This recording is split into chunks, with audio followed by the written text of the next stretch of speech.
The desert air outside Las Vegas carried a strange kind of silence in the summer of 1982. The kind of silence that only exists in cities built on lies.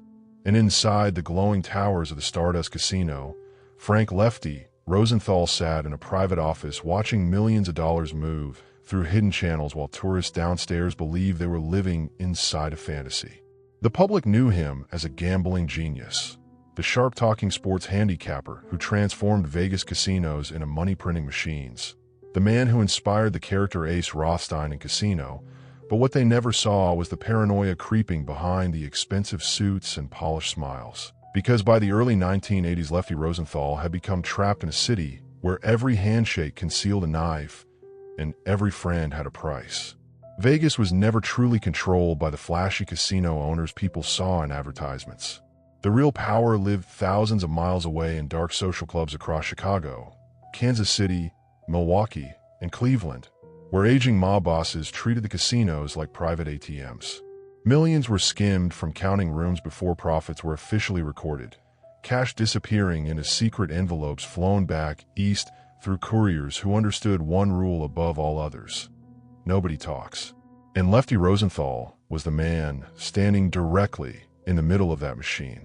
Born in Chicago in 1929, Rosenthal had built his reputation long before Vegas ever knew his name. He wasn't a street gangster in the traditional sense. He didn't break kneecaps or run protection rackets. His weapon was mathematics. From a young age, he became obsessed with sports betting, studying point spreads and odds with almost surgical precision, developing systems that allowed him to beat bookmakers at their own game. In Chicago's underground gambling world, that kind of intelligence made him valuable, very valuable. Eventually, his talents attracted the attention of the Chicago outfit, particularly powerful mob figures like Tony Spilotro and Joey Iuppa, men who understood that Rosenthal could make far more money with a calculator than most soldiers could with a gun. By the mid-1970s, the outfit sent Rosenthal to Las Vegas to oversee operations at the Stardust, Fremont, Hacienda, and Marina casinos. Officially, Lefty held no gaming license because Nevada regulators knew about his criminal associations, but unofficially everyone understood who was truly running things. The mob needed someone smart enough to maximize profits, yet disciplined enough to protect the skim operation. For a while, Rosenthal delivered exactly that. Under his management, the Stardust exploded into one of the most profitable casinos in Vegas history. He revolutionized sports betting, introduced lavish customer perks, and turned casino management into a science. But success inside the mafia world creates a dangerous illusion. The more valuable you become, the more enemies begin calculating what your removal might be worth. And Lefty Rosenthal was accumulating enemies faster than he realized. Some hated his arrogance. Others feared his intelligence. But the most dangerous enemies were the ones hiding closest to him, smiling at him every day while quietly preparing for his downfall. One of those men was Tony the Ant Spilotro, the outfit's fear enforcer in Las Vegas. On paper, Rosenthal and Spilotro were allies. They arrived in Vegas together, both representing Chicago interests, both entrusted with protecting the mob's casino empire. But psychologically, they were opposites in every possible way. Lefty believed in control, discipline, calculation. Spilotro believed in fear. He operated through violence, intimidation, burglaries, extortion, and murder. While Rosenthal wanted Vegas to look legitimate, Spilotro acted like a street predator, dropped into a luxury resort. Their relationship became even more volatile because their personal lives collided in catastrophic ways. Rosenthal's marriage to former showgirl Jerry McGee was already deteriorating under drugs, infidelity, and emotional warfare, but things became truly explosive when rumors spread that Jerry was spending time with Spilotro behind Lefty's back. In mafia culture, betrayal inside business is dangerous. Betrayal involving family becomes something far worse. And suddenly the entire structure holding Vegas together started cracking from the inside. By 1978, federal investigators were circling closer than ever before. The FBI had launched massive surveillance operations targeting the Kansas City skim operation connected to the Stardust Casino. Wiretaps began exposing how money was secretly stolen before reaching official casino counts. Mob bosses grew nervous. Every nervous mob boss starts looking for liabilities, and Lefty Rosenthal, despite his profitability, had become a major liability. His public visibility was becoming a problem. Unlike traditional mob associates who stayed invisible, Lefty loved attention. He hosted a television show called The Frank Rosenthal Show, mingled with celebrities, and increasingly acted like a public face of Vegas power. That terrified the old-school mafia hierarchy. The mob survives through shadows. Lefty kept stepping into the spotlight. But what happened next changed everything. On October 4th, 1982, Rosenthal climbed into his Cadillac Eldorado outside Tony Roma's restaurant in Las Vegas. Seconds later, a massive explosion ripped through the vehicle, sending flames into the desert night. Witnesses thought a bomb had detonated from beneath the pavement itself. Metal shredded across the parking lot. Fire swallowed the car instantly. Under normal circumstances, nobody survives a bombing like that. But Rosenthal did. The only reason he escaped death was because the Cadillac happened to contain a metal plate beneath the driver's seat, a manufacturing feature that redirected the blast downward instead of directly into his body. Burned and shaken, Lefty crawled from the wreckage alive while the city stared in disbelief. Officially, nobody was ever charged for the bombing. Unofficially, nearly everyone understood the message. Someone wanted Lefty Rosenthal erased permanently. The mystery was never whether the attack came from organized crime. The mystery was which faction ordered it. Some believed Spilatro orchestrated the hit because of personal tensions and power struggles. Others suspected Midwestern bosses feared Rosenthal might cooperate with authorities under mounting federal pressure. And perhaps the darkest possibility of all was that multiple groups independently wanted him gone at the same time. That's how mafia systems collapse internally. Not through loyalty failures alone, but through overlapping paranoia where every powerful figure begins seeing every other powerful figure as a future threat. Lefty understood that reality better than anyone after the bombing. From that point forward, paranoia consumed his life. He monitored conversations obsessively, trusted almost nobody, became increasingly isolated. The man who once controlled Vegas casinos with icy confidence now operated like a hunted animal. And the tragedy was that Rosenthal had spent years helping build the very system now turning against him. Mafia organizations survive through temporary usefulness, not friendship. Once usefulness declines or risk increases, emotional attachment disappears instantly. That's the secret mythology Hollywood often leaves out. Mob life isn't built on brotherhood. It's built on conditional value. The second your existence threatens profits, history shows the machine starts calculating how to remove you. Meanwhile, the federal government tightened its grip on Las Vegas. Investigators uncovered deeper connections between the casinos and organized crime families from Chicago and Kansas City. Hidden skim operations that once seemed untouchable began unraveling in courtrooms. Informants started talking. Surveillance tapes exposed meetings. Convictions followed. The old Vegas empire controlled by the mafia was beginning to die. And inside that collapse, men like Lefty Rosenthal became symbols of a fading era, relics from a time when mob bosses secretly ruled billion-dollar casinos from smoky back rooms. But behind the headlines and courtroom drama, another truth remained buried beneath the neon lights. Lefty Rosenthal was never simply betrayed by one enemy. He was destroyed by an entire ecosystem of greed, ego, fear, and survival instincts. In the mafia world, intelligence creates power, but power attracts insecurity, and insecurity eventually breeds conspiracy. Every ally becomes a potential witness. Every partner becomes competition. Every personal weakness becomes leverage waiting to be exploited. And by the early 1980s, Lefty Rosenthal was surrounded by people who no longer saw him as an asset, but as a problem that needed a permanent solution. The bombing proved that beyond any doubt. Yet the most chilling part of the story wasn't the explosion itself. It was the silence afterward. No public retaliation. No dramatic revenge. No official answers. Just whispers moving through Vegas casinos late at night, while dealers shuffled cards beneath glowing chandeliers, and millions of dollars continued flowing through the same corrupt machinery. Because in organized crime, the system always protects itself first. Individuals come and go. Bodies disappear. Friendships collapse. But the machine keeps running. And Lefty Rosenthal was about to learn that surviving the bomb would only expose him to something even more dangerous than death itself. The horrifying realization that the people closest to him may have wanted him dead all along.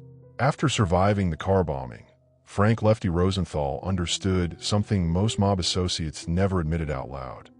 Once the organization decides you are expendable, survival itself becomes a form of rebellion. The explosion outside Tony Roma's did not simply injure him physically. It shattered the illusion that intelligence and profitability could protect a man from the deeper instincts governing organized crime. In Las Vegas, fear always outweighed loyalty, and by late 1982, fear was spreading through the casinos faster than federal wiretaps. Lefty returned to work carrying himself with the same cold confidence he showed reporters and casino executives. But privately, he became obsessed with identifying who wanted him dead. Every phone call sounded suspicious. Every delayed meeting felt staged. Every silence inside a room carried hidden meaning. The paranoia was not irrational. It was survival. Because the truth about mafia systems is that hits are rarely ordered over one single betrayal. Murders happen when multiple tensions quietly intersect at the same time. And Lefty Rosenthal had become the center of too many tensions at once. His relationship with Tony Spilotro continued deteriorating behind closed doors. Federal investigators were pressuring associates connected to the Stardust skim operation. Casino owners feared increased scrutiny from gaming regulators. Meanwhile, the Chicago outfit itself was evolving into something more unstable and desperate than the disciplined organization that originally sent Rosenthal west. Older bosses were aging, younger earners were competing aggressively for influence, and everyone understood that Las Vegas represented the last great river of easy cash flowing into mob-controlled territories. The stakes were enormous. Inside the Stardust counting rooms, money moved with almost military precision. Cash arrived from blackjack tables, baccarat pits, slot machines, and sports books before selected amounts disappeared into hidden envelopes prepared for skimming couriers.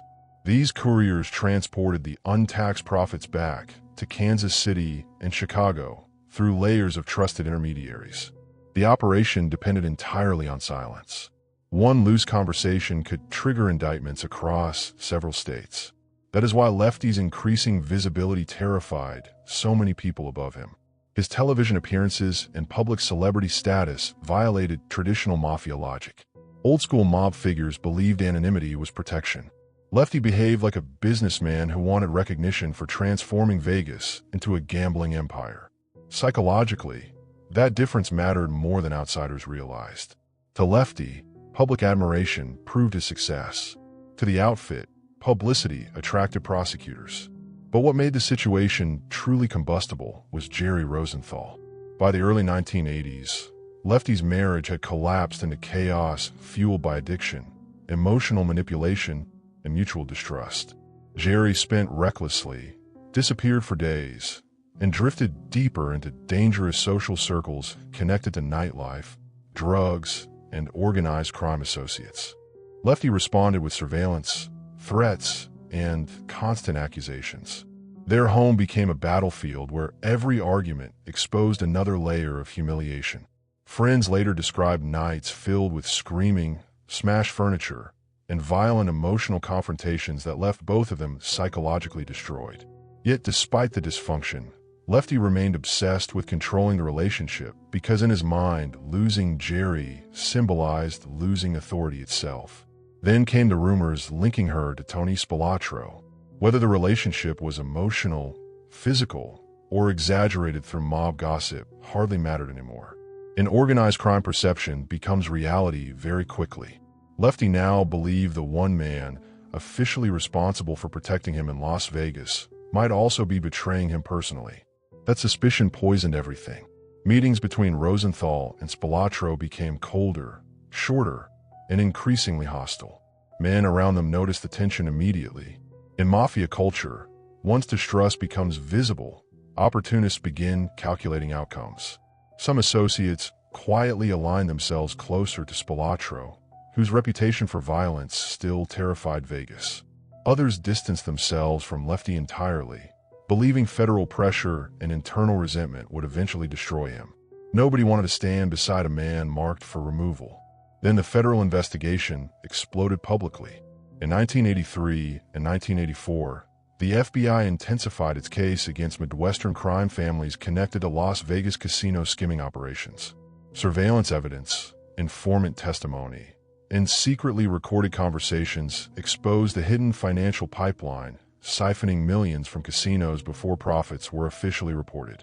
The famous Strawman investigation revealed how mob-controlled investors secretly held ownership interests in casinos through layers of front corporations and hidden partnerships. Suddenly, the empire looked vulnerable. Prosecutors were no longer chasing isolated gangsters. They were dismantling an entire national criminal infrastructure tied directly to Vegas gambling profits. And during moments like that, fear transforms criminal organizations from disciplined structures into paranoid survival networks. People start talking. Alliances shift overnight. Longtime friends become witnesses. Lefty understood the pattern because he had watched similar collapses happen before in Chicago. Once federal pressure reaches a certain level, mob leadership begins searching for ways to contain damage internally. Potential informants become targets. Loose personalities become liabilities. Publicly recognizable figures become dangerous symbols. Lefty fit all three categories perfectly. Despite surviving the bombing, he realized he was becoming isolated from every direction at once. Casino regulators revoked opportunities for him to regain legitimate gaming authority. Law enforcement followed him constantly. Former allies avoided appearing beside him publicly. Even his own marriage became impossible to salvage. Jerry spiraled further into addiction and emotional instability, while Lefty buried himself deeper inside gambling operations that no longer felt secure. The psychological pressure hollowed him out slowly. People who met Rosenthal during those years described a man constantly scanning rooms, replaying conversations, and testing the loyalty of everyone nearby. He still possessed enormous intelligence, but intelligence inside collapsing criminal systems becomes a curse because smart men recognize danger earlier than everyone else. And Lefty Rosenthal could already see the entire Vegas mafia empire beginning to crumble around him. He also understood another brutal reality few outsiders ever grasped about organized crime. The mafia never forgives weakness, embarrassment, or unwanted attention. Once a man becomes associated with failure, every accomplishment loses value overnight. Lefty had earned millions for bosses, transformed casinos into factories, and helped gambling, yet none of that mattered anymore. In the underworld, survival depends on staying useful without becoming dangerous. By the mid-1980s, Las Vegas was no longer the untouchable kingdom Frank Lefty Rosenthal once believed he controlled. The city still glowed beneath the desert night with neon fantasies, champagne towers, and endless casino noise, but behind the spectacle, the old mafia structure was collapsing piece by piece under federal pressure, internal betrayal, and pure greed. Lefty watched it happen in real time. Men who once acted invincible now traveled with lawyers instead of bodyguards. Conversations became shorter. Meetings moved to quieter locations. Associates stopped using names over telephones. Every survivor inside the system understood the same terrifying truth. The government was no longer chasing street criminals. It was hunting the entire financial architecture that allowed organized crime to secretly own Las Vegas. And once that kind of investigation begins, nobody truly trusts anybody anymore. After the bombing, Rosenthal gradually lost the influence that had once made him one of the most feared casino operators in Nevada. Regulators permanently denied him a gaming license. Casino executives distanced themselves from him publicly. Former allies vanished whenever reporters appeared nearby. Even the men who once depended on his gambling genius now treated him like a radioactive reminder of a dying era. Psychologically, that isolation destroyed him more than the car bomb ever could. Lefty had spent his entire adult life believing intelligence made him untouchable. He believed discipline separated him from ordinary gangsters. But the mafia world does not reward intelligence forever. Eventually, it punishes visibility. And Lefty became too visible to survive comfortably inside the shadows that created him. Meanwhile, Tony Spilotro was facing his own nightmare. Federal surveillance intensified around his operations as investigators connected him to burglaries, extortion schemes, murders, and underground criminal crews terrorizing Las Vegas. The same violent reputation that once made Spilatro valuable now made him dangerous to the outfit itself.